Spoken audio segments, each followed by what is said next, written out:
Welcome to A Rabbi and a Lawyer Walk Into a Bar, a podcast with relatively well-informed and irreverent musings on religion, news, and society. And now, for your hosts, Rabbi Asher Lopatin and John Geringer. Hey, John, it's been a long time. Hey, Asher, where have you been? Syria, a lot of Syria, but we're going to talk about that, definitely. Are you sure you weren't in Tehran? I'm waiting for things to settle down a little bit, but I don't think it's so complex. Everyone says it's complex. No, just get the army. I'm sure there's someone sane in the army somewhere, and get the army to work with Pahlavi, and then you're done. Oh, that sounds so easy. It's a country the size of Alaska with almost 95 million people in it. Well, there's an army. That's what you need to have an army for. But the Kurds, I love they're the best people. And I was in Kurdistan and Erbil. I love them. But in this case and in Syria, you got to get with the program. You know, you're not going to get your own autonomous state, Iran. It's going to be one, or in Syria. Iraq is a mess, is a basket case. They need an autonomous state. But I do worry about some of these minorities. But, someone said that Trump will say, I'm going to do all the bombing of this, and then goodbye, and you'll figure it out.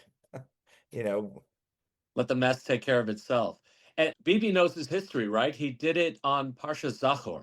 Well, what does that mean? Tell everyone. There's a commandment to remember when Amalek, the terrible tribe, attacked the children of Israel as they were leaving Egypt. And Amalek just represents pure hatred of the Jews for no reason.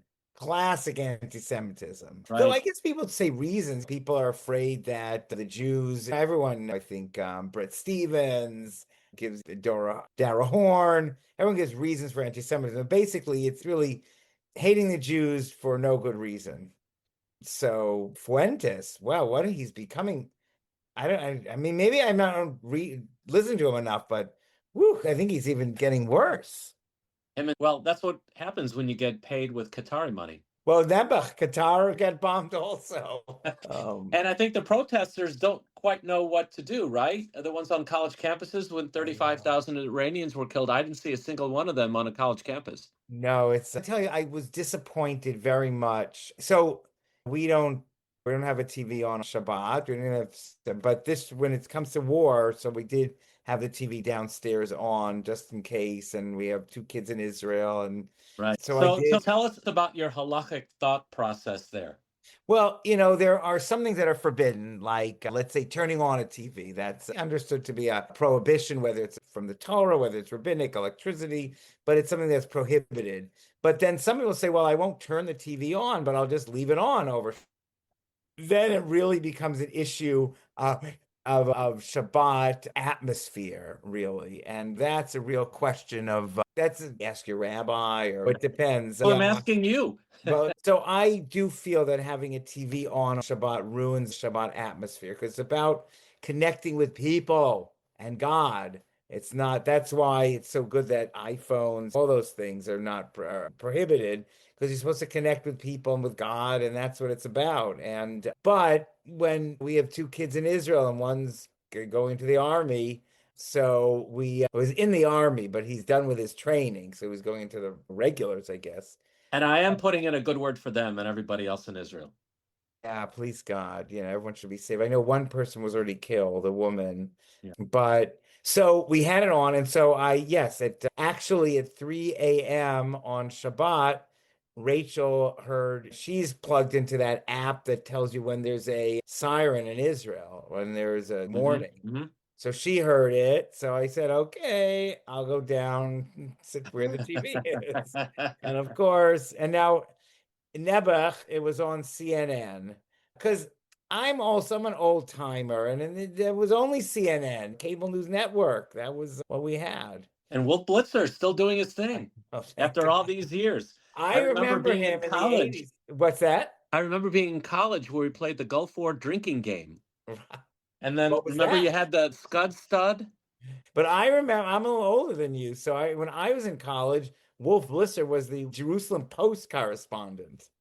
Did he have his beard? I think he had his beard even then, way back then. But so I don't see it. So I was very disappointed by some Congress people that came on that were so verbissant and negative. Like they could say, we stand with the army, we stand with our soldiers, and we wish them success, but it wasn't done the right way, or yada, yada, yada. But now I mean, the War Powers Act of 1972, but I don't know. It doesn't seem like anyone follows that.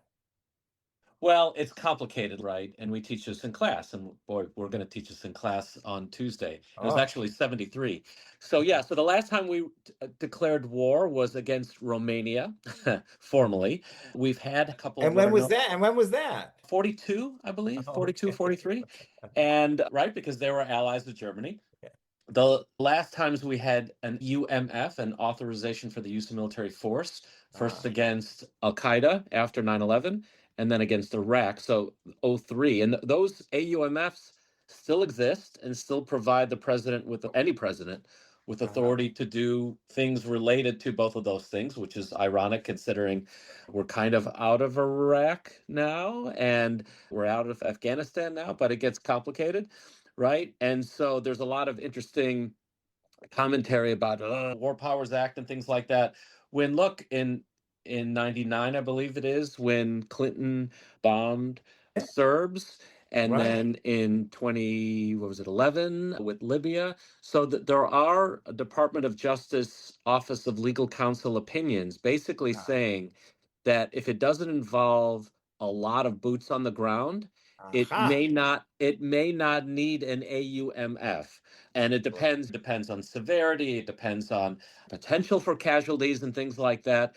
But there is historical preference for for air actions only, not to get AUMF authority from Congress. Okay. Now, the War Powers Act of 1973 does say that the president needs to consult with Congress, and he He well, he has spoke the with the group of Gang of the Eight, Gang of right? Eight.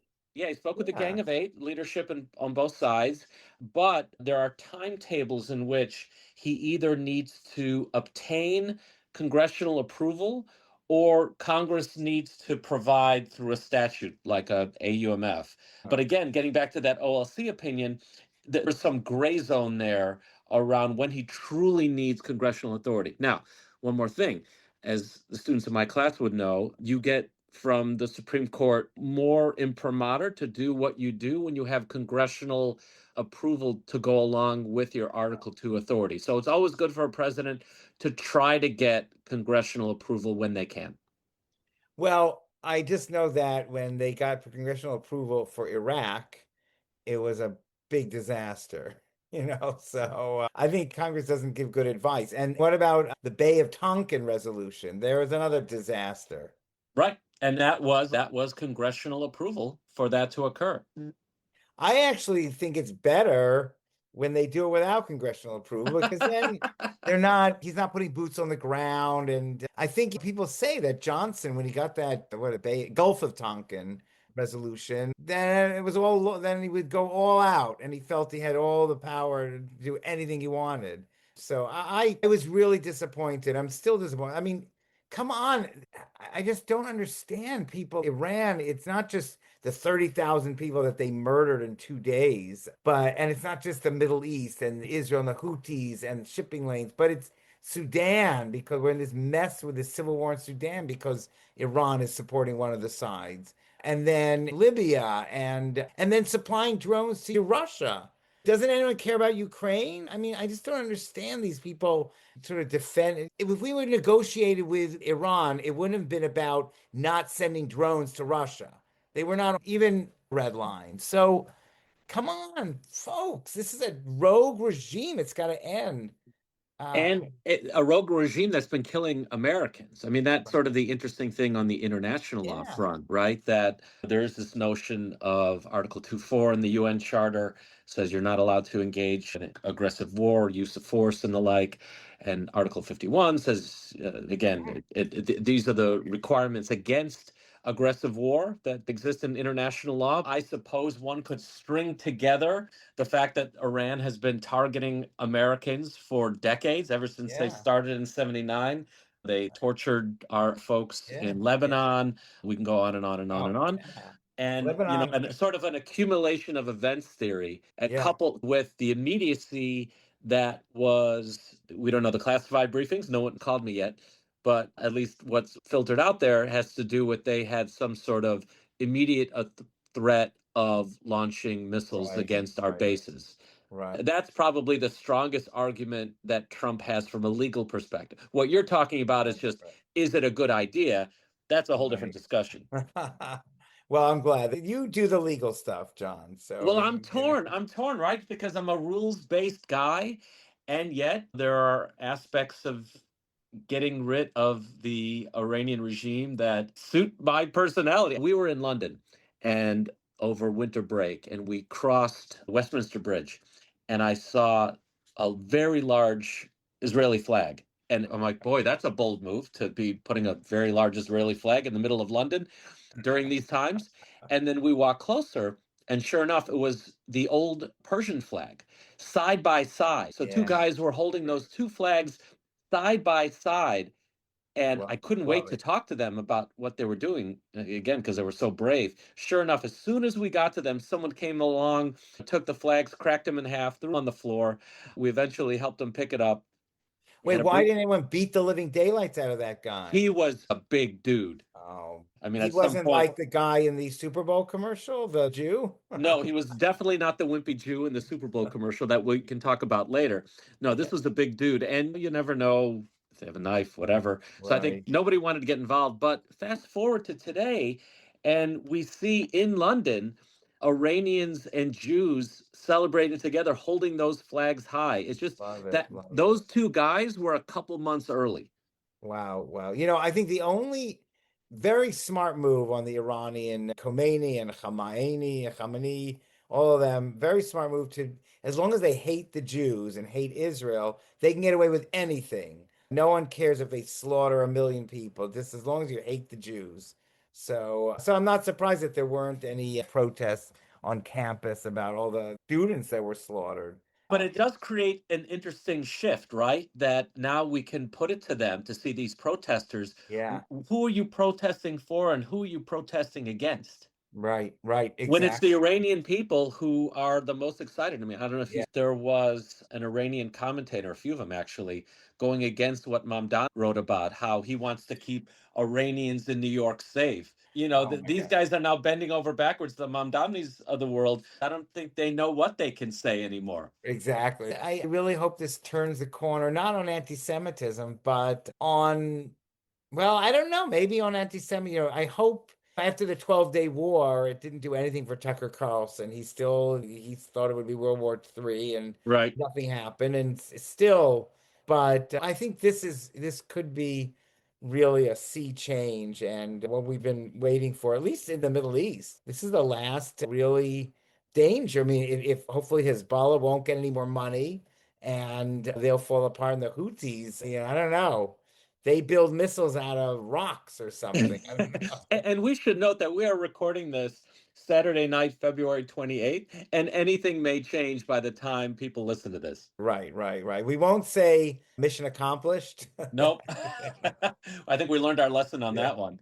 But no, it's a start. And what I'm excited about is that Syria is out of this, is not, look, Syria, lucky is not being bombed even by, I'm surprised by Iran, but I guess we have no military bases there. Did you see that really interesting about India? Yeah, you sent it to me that Yeah, India, I'm like the drunk Oman. uncle. I'm like the drunk uncle with you and my kids. I send them anything I see.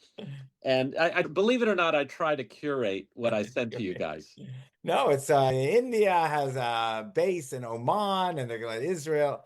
Look, it's exciting the world. And that's why I'm not as depressed by the Gallup poll that puts most Americans, Palestinians more than Israel or something. It's a different world now. And Europe, it's really, I know we might have people that are pro-Trump or anti-Trump, but I think Europe is so pathetic. And so Eurovision, the Spain is boycotting and Holland but it's a bigger world now. There's India. I mean, there's certainly China, but it's a different world now. And it seems like Israel is pivoting in a very positive way. And Well, we see, I don't know if you've been following the whole Amelia thing, the purple-haired goth girl who is now pushing against things that are immigration and wokeness and things like that. And it almost like England has turned a corner. There are politicians who are sort of rising up yeah, against yeah, what they see as mass immigration and crime and things like that. Unfortunately, in many of these countries, it leads to reciprocal radicalism, right? You have a far right backlash. yeah. And I'm just hoping eventually the equilibrium holds. Look, it's tragic. I've always been a big advocate for immigration and certainly for refugees, but it's sad that it all goes back to this venom of anti-Semitism. I know that there's an anti-Western element, but I just think that there's a hatred that it's sad that even so many of the immigrants that were led into these countries. I mean, there should have been an understanding that this is what you have to do to be a British person. As much as we did that in America, this is what you have to be American. We as Jewish immigrants, Right.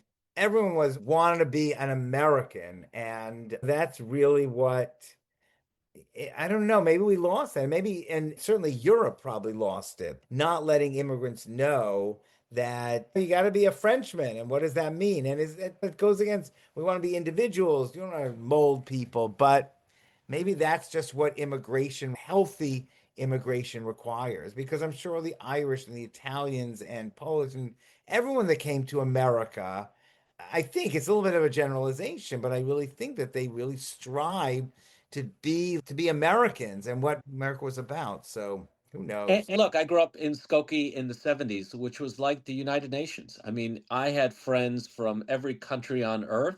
We all celebrated each other's cultures, but at the end of the day, we knew we were all Americans, and that's the Yeah. team we supported. Yeah. Well, there's all these polls that the Germans wouldn't fight even if they were invaded. They wouldn't fight to defend their country. So I'm glad Well, that they have an interesting history about that sort of thing. right, okay, right. There, but look, let's move away from Europe. We're done. Though you had a great time in London, right? It's a great place to visit. Oh my God, fantastic. We Yeah. saw the Churchill war rooms and things like that. We cannot wait to go back. Really? That's And great. I know you spent a lot of time there. It was much sleepier when I was there. Actually, from a kosher point of view, it's much better now because a lot of French moved to England and they keep the restaurants open till midnight. When we were there, oh my gosh, England, they close at 8 o'clock. And the British, they're really, Well, I I don't don't know. All the kosher places were booked on Christmas when we were there. oh We were so no, upset. no. We wanted to go to a kosher place in London, and they're all booked up Oh, in Golders Green even? everywhere we looked. Oh gosh, that's hard. Well, Christmas, I didn't like the holiday. Everything closed. Movie theaters closed for like a week. I mean, there was nothing going on. It was I really I think that's changed because a lot was open both on Christmas and I learned uh, about Boxing Day, oh yeah, yeah, we don't have that. We don't which was apparently the holiday. I didn't realize this. Apparently, the holiday where the rich people would give the poor people, like their servants, their leftover presents, yeah, which right. is such a British thing to do, right? Right. And the day off, right? I think they got the day off. It was. There are a few things that were closed, but more things were open than I would have expected. Yeah. And we're so in love with that place and really can't wait to go back. For all the talk about Europe and everything. Okay. Yeah, we still love it. I still want to go back to France. I still love hanging out with my relatives in Germany. The bread Okay. is better. The views are better. I still have a Wow. foot over there. They're a nice museum piece, but as far as a strategic partner for Israel, and I realize Israel needs these relationships, but India, like there's a lot going on. Vietnam, can you believe? Again, I'm born in the 60s. So for me, a nonstop flight from Israel to Vietnam is just such an incredible thing. I put that on my Facebook and I don't know if they really, first of all, Facebook is for people who grew up in the Facebook, what's 60s. that? Yeah. But I don't know if people really got it. It was just Vietnam and Israel. And so it's an Well, exciting world. tech has overwhelmed us. I mean, many, many months ago, I've been knee deep in the AI revolution. Oh Oh, my God. You can literally put documents in one of the AI pieces and it'll create a podcast for you. So I think our role is done. I don't even know this actually might be AI. I'm not, though Rachel does it a lot, use it a lot. I've used it a little bit. I had to write a grant request. Oh my gosh, so that was great. It really, All right, now I need you to be honest. Have you done a sermon yet with AI? no, not at all. But we were going to write our Purim coming up. We'll have to talk about that. We read today about remembering Amalek, that anti-Semitic nation. Yep. But that you always do that before the holiday of Purim. But so we give these gifts, Misloch Manot, and Rachel put in information and an idea and came out AI, but she had to change it. There's still AI is not creative, it's not really, it still has a ways to go. But I did discover, because Nas Daily, I don't know if you know, he's a Israeli Palestinian, huge following. He said he was very upset that Wikipedia really bashed him, because Wikipedia, you get 10 anti-Semitic or Zionophobic editors, Right. and they'll mess you up. So he said Grokkipedia is much better. Now that is Meta's version, Elon Musk, but what it is, that's AI. So that's not relying on humans, that's relying on AI. Got it. And I know that Grok had an issue with the Jews and this and that. Okay, that was something a few months ago. Go to Grokkipedia, look up Zionism, look up, let's say, Ma'ale Adumim, which is Mhm. a neighborhood right outside of Jerusalem, which you'll look at it on Wikipedia. It's like an occupied territory, settlement. Right. And you look in Grokkipedia, it's a Machaya. It's a suburb of Jerusalem. And so that I love that, and that's all AI. So it's very interesting. So I have an Yet entry in another Grok. informational battle space. Right. Now, for the record, I'm doing the speech for the Purim Spiel. I've Wow. written it all without AI. Now, I know some of my colleagues are doing a weekend update type Oh, skit, you're kidding. and the AI pictures that they're developing are unbelievably fantastic. The pictures, it is Well, you can imagine we take people from the shul and dress them in different oh, costumes, or that's so we do different funny. things with them that I shall not God, discuss before it actually happens, but suffice to say, funny stuff. that's so funny. Well, your rabbi, Rachel Feingold, has an entry in Grokkipedia also. Is So it positive, I hope? very positive, very, very, but they have an entry. I don't even understand. It's so sophisticated. I don't even understand what my thinking is, but it's very positive. Does it mention your podcast host? Oh dear, I have to make sure. Maybe AI has not discovered that.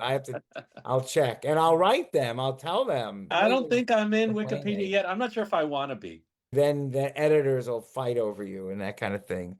But Zionist, fascist. yeah, I love the term Zionophobia. Judea Pearl, Daniel Pearl's father, Yeah. really is pushing it, that in contrast to Islamophobia. So rather than saying anti-Zionist or this or that, Zionophobia I really like that term. So, I'm not sure if I do, because Zionism is about the Jewish people establishing a state. mhm. We've established it. So is it the notion of, should it be Israelophobia? I mean, Zionophobia seems so old school for something that happened in 1948. That's not a bad critique of Israelophobia. Israelophobia. Interesting. Israelophobia, that's a better on the accent. There you go. And I went to an APAC conference, so I think there's a lot of APACophobia Oh, going for on. sure, especially in the district just south of us where Oh everybody's my, arguing, are you getting APAC funding? Are you not getting APAC funding? Are you getting funding from people who are affiliated from APAC, right. but it's not really APAC? Right. Oh my God. You have a lot of very interesting races there in the Chicago area in Illinois. Wow. Oh, 100%. So So talk to us about Purim's coming. Purim, great day. Look, it'll be really interesting. It really will be, because of this war going on, or not a war, whatever, a not boots on the ground war, but it'll be interesting. By the way, I think first Gulf War ended right on Purim. I think it didn't start then, but it ended because under That George sounds H.W. about right, because I was an intern for the White House then. Oh And wow. I think it ended, I want to say, in March of that year. Yeah. Yeah, I think And that's right. I remember saying that, why didn't we go one more day like Shushan Purim? So Purim is a holiday. It's in the book of Esther is in the Bible, and it's really a holiday of overcoming our enemies and the hand of God that you don't always see explicitly in the diaspora, but how vulnerable it's really interesting how vulnerable the Jewish people are when they feel they're strong and they feel they're honored, but they're really vulnerable, and how by personal sacrifice, Esther is willing to really risk her life by going to the king. She's able to get the Jewish people saved, basically. You know, the one quote that keeps coming back to me that I love has to do with Esther and Mordecai telling her when she's not quite sure if she wants to be part of the mission. She's like, and Mordecai's like, maybe it's because of this very time that you are here. Right. I For love that concept. such a time as this. There's a whole Yeah, memes and right. stuff like that about that. It is such a great quote because when you think about people who are upset, why are we living in these crazy times? Maybe this is time you're supposed to be living in. Maybe this is the mission you're supposed to have. Right. Umio Dame. But, and that's, I think, our president, Donald Trump, sees that in some ways. In some ways, it's a little risky if you have that kind of apocalyptic messianic vision. Yeah, usually that doesn't end well. Right. But in the story of Purim, it ended well. She really took responsibility, and the Jewish community cooperated. They all fasted. So there's the fast of Esther that many say commemorates the Jewish people all fasting then. And then that's the day right before Purim. And then actually, it's interesting. We celebrate Purim all over the world on the 14th of Adar. So it'll be during Ramadan, because this year the month of Adar it corresponds to the month of Ramadan. But in Jerusalem, if it's a walled city from the time of Joshua, and Jerusalem is really one of the only cities that is established that the wall was around there, they observe on the next day. So one of my kids, Gideon, is in Jerusalem, so he'll celebrate on that next day. So Oh, how interesting. And I can't believe that Bibi wasn't looking at the Jewish calendar when he planned this war. Well, I thought they planned the war because there was information that the Iranians were going to send missiles. Yeah, there's what you say and there's what you do. No, I mean, it's amazing what you can put in a legal brief. Exactly. Well, look, I mean, the truth is they say the month of Adar is a wonderful, happy month. But God forbid, there were terrorist acts that occurred in Adar, horrible bombings, I know, during the second and other times. So we'll really have to see. But I think that the story of Purim is also then things can turn around. Yep. And I think when you think about October 7th and how horrific things were for Israel and the suffering, and how the Middle East is really turning around incredibly, things can really change. I mean, that's why I see Syria. You had Assad for so many years and was such a intractable enemy of Israel, and now it's really turned around. And there's definitely movement in Syria with the Kurds and with the Druze, and the Alawites. I'm really pushing Israel. If anyone in the Mossad is listening to our podcast, but let's turn on the volume a little louder so they can hear you. I mean, Syria can be Israel's best friend, and it's been a hard case to make to Israelis, but I'm hoping it's very hard for Israel to trust anyone, and I totally understand it, but we'll see what happens. We'll see. We're working on that. Yeah, I'm more skeptical than you, but you've actually been boots on the ground in Syria a couple times now. Three times, and hopefully by then, maybe we'll do a podcast before that, April 13th, hopefully going again, and there's a really nice group that wants to go. You're not angling to be ambassador to Syria from Israel, I'm like a little guy. No one knows me. I'm just facilitating people. No, a little guy who made the Wall Street Journal. I know, and the New York Times, because of kosher, they koshered a kitchen. It's amazing. This owner of the fanciest hotel in Damascus, Ramis, wanted to serve kosher food. So on our last trip in December, my friend who organized these trips with me, Joe, he brought 50 pounds of kosher meat, and they had kosher new utensils, new plates, new forks, everything. So they made it all kosher. We went into the kitchen. We talked to the kitchen staff. I mean, it was really incredible. Where'd you bring the meat from? Israel? He came from New York. New York. Yeah. Of Yeah. course. Try explaining that through Syrian Right. customs. Exactly. They were, well, they VIP or whatever. But so this guy, Munir Nazha, is Christian, the owner of the hotel. He just showed me recently in a Syrian store that there are necklaces that have a cross and something else, Muslim thing, a crescent, Right? and a Jewish star. This is in a store in Syria. That's not moving very fast. No, I want to get it. I want that. And I bet it says made in Syria. That's wow. Things are changing. People. That's been sitting there since 1936, waiting for someone to buy it. Okay. Yeah. And you're just the guy. You might be able to haggle. The world changes. The world changes. I guess that's sort of one of the stories, one of the themes of Purim, then being okay with understanding how the world can really change in a positive way. Unfortunately, we know so well how things can change in a very negative way. But have you been doing any protesting, John? I mean, for no kings or no ice or No, I am writing some articles on rule of law and things like that. So I'm a keyboard warrior more than right. the work in the streets. It's yeah, look, I think it's hard keeping perspective. Is our democracy? I was talking to an important Jewish thinker, an Israeli thinker, about who was really concerned about are we losing democracy in America? But I think that it's certainly a stress test, but you have the Supreme Court. And I was, just to be a little political, I was very happy that in the State of the Union speech, he didn't castigate the court too much and he didn't avoid walking by the judges. And Is that the low bar we're at right now? oh, baby, low bar. It's a He low didn't throw bar. tomatoes at the Supreme Court. Exactly, exactly. It's a low bar, but I think I was expecting much worse. And Well, apparently the reporting around that said that there was much worse when he heard the news. oh, yes, he takes things very personally. He takes things Yeah. very hard. He's a very sensitive man. For a job where you need thick skin. So, John, do you give the gifts of Purim? Do you give mishloach manot? We give 100. We give 100 out to the shul, members of the shul, and folks around here. How does We it work? used to be really, really good at that, and lately not so much. To be honest, I think now we give the minimal halachic requirement, which is what, 2? 2 to 1 person, right? There you go. I Two think different food items. Yeah. So I may mail you something just to make sure I get it right. I think it's too late. I mean, unless it's rushed. I'll But FedEx you. FedEx. So what is it? You have to have one baked good? Well, they say 2 different blessings. Something goes from the tree, something this, that, something like that. Maybe you could. I don't know if that's really necessary. And then you have to give charity. You definitely have to give. You're supposed to give to at least 2 different people. And we in the synagogue, we divide up between a local charity and Israel and people in Israel.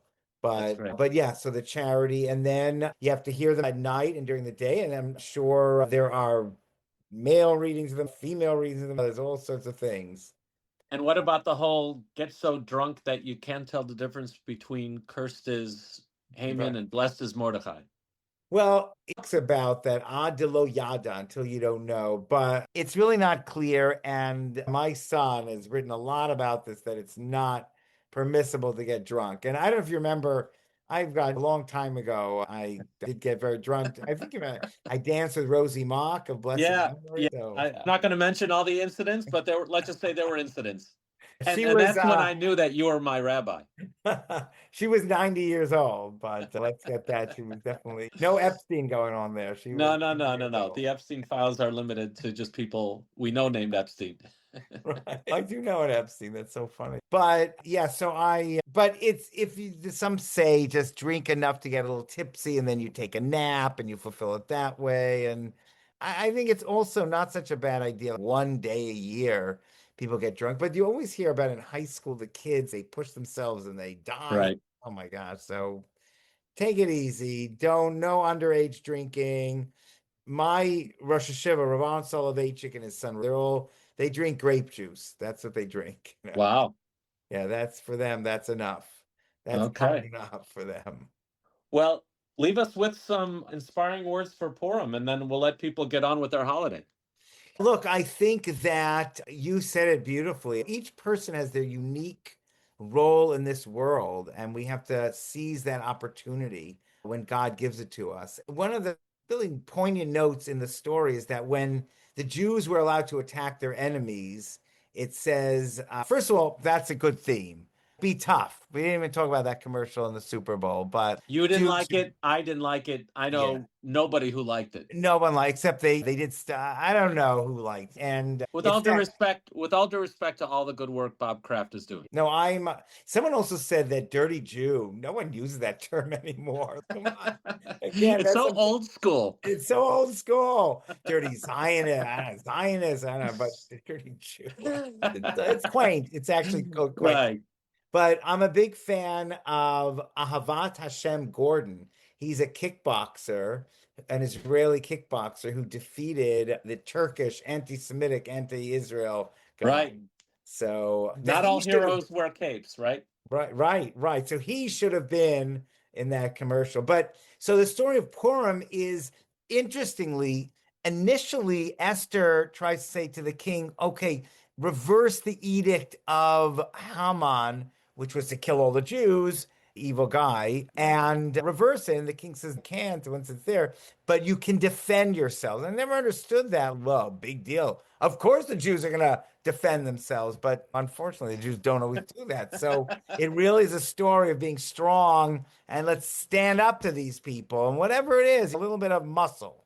We're back, baby. We are, and this cooperation in this war between Israel and America, it is, they say, unprecedented. Somewhat since the 1956 war, the Sinai campaign, it was the opposite. But maybe we worked with the British and the French. This is with the Americans. And Trump gave credit to Israel really very kindly, of course, to American forces, but to Israel also. This is a great future for Israel being strong, the Jews being strong. Don't push us around. Great way to start the Purim holiday. Asher, so glad to be back with you. Oh my gosh, this is great. We're going to do this much more often. Okay. Then every 6 months, I think we can up our game a little bit. We can do that. Okay. Thank you for listening to this episode of A Rabbi and a Lawyer Walk Into a Bar. If you like what you heard, please subscribe to get our next episode delivered right to you. If you really like us, please consider leaving a review and sharing this with a friend. That would really help our efforts. And finally, to contact us and for more show-related information, please visit our website, rabbilawyerbar.com. Special thanks to our production team, David Stone for the introduction music, Andrew Bauman for the artwork, and I'm Nicholas Tantillo. This podcast is co-produced with Front and Social Studios in Chicago. Disclaimer: the views and opinions expressed in this program are those of the speakers and do not necessarily reflect the views or positions of any entities they represent. Copyrighted material, all rights reserved.